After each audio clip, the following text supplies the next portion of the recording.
You can see how much faster that was. The key thing is you got to remember to keep a flat area for your router to run on, because when you're cutting away, if you cut a bunch out here and you got this little island, when that little island disappears, you don't have nothing for your router to be sitting on, and that can get you in trouble. So always kind of keep that in mind. Let's see here. Okay, I got to get that. What I'm wanting to do is get here and get this hogged out, but I got to be able to see what I'm doing.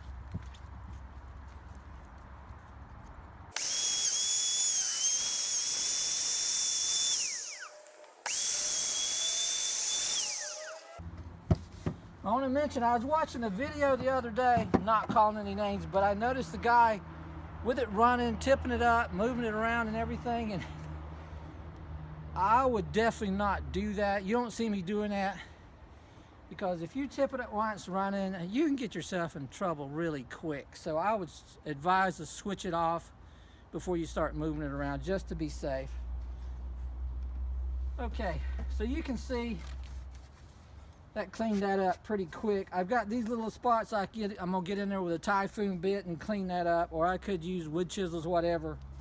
Or I could even swap to a smaller router bit where it's not as wide, where I can get in there a lot closer and clean this up. And I might do that just to hog it in there quicker, but right now I'm just trying to get the big areas hogged out. I want to recess this leaf. I mean, I could do it either way. I could have the leaf sticking up proud, or this part of the stem where it curls around, but I think I want this higher than the leaf. So I'm gonna go ahead and recess this leaf part, and then I'll have to redraw it in there. So let's do that real quick.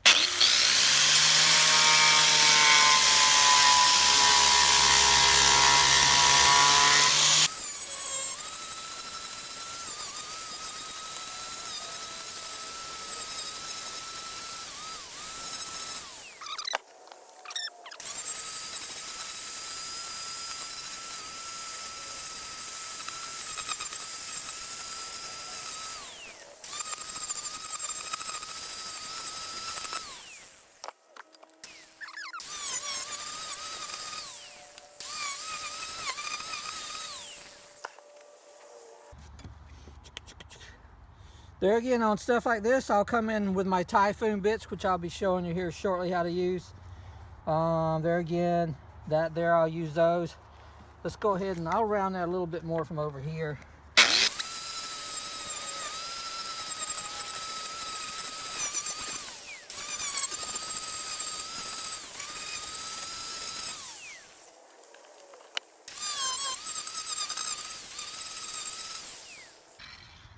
Okay, now you can see the importance of go ahead and routing all this out first, because this is what happens when you do like I'm using with the grinder there. You lose your line, and then when you're shaping it, you could end up with skinny and wides. But if you go ahead and route it up to your line first and then start rounding it over, it's a whole lot easier to keep track of what's going on. So I want to be able to show you what happens if you don't route it out first and you start freehanding like I'm doing there, which, you know, if that's the way you want to do it, great. But otherwise, if you lose your line, you can come back in and reestablish it simply by drawing it back in, as long as you don't take too much off. That's not a problem. See where I'm drawing this here, just let me know I need to take that away. Okay, on my leaf here again, I want to reestablish what it is. That way I don't lose sight of what I'm doing. There, and this here all gets taken out. This is my stem, reestablish my stem there.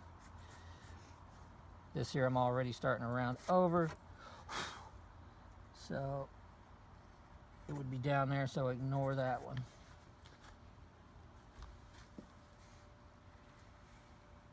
This here, okay, this here comes out here.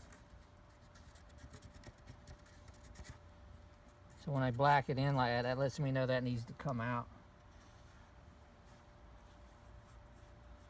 This way you don't lose track of what you're doing.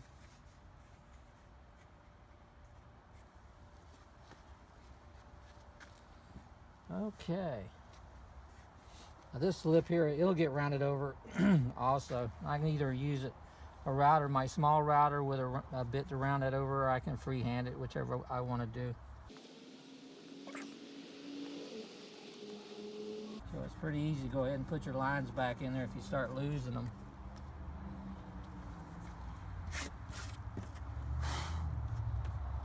And on this leaf here, I'll undercut that. But I'll have to come in with a typhoon bits and do that, and I'll show you that later, where I undercut this here. I won't just let it drop straight down. But for now, it's fine like that. Okay, so now it's a matter of getting some of this mess out of my way, clean it off a little bit, take the router and hog out a bunch of that. That way I'm not losing my line.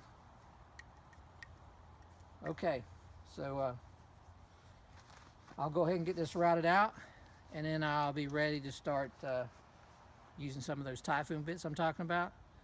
So that'll be on the next video after this one here. All right, so stay tuned.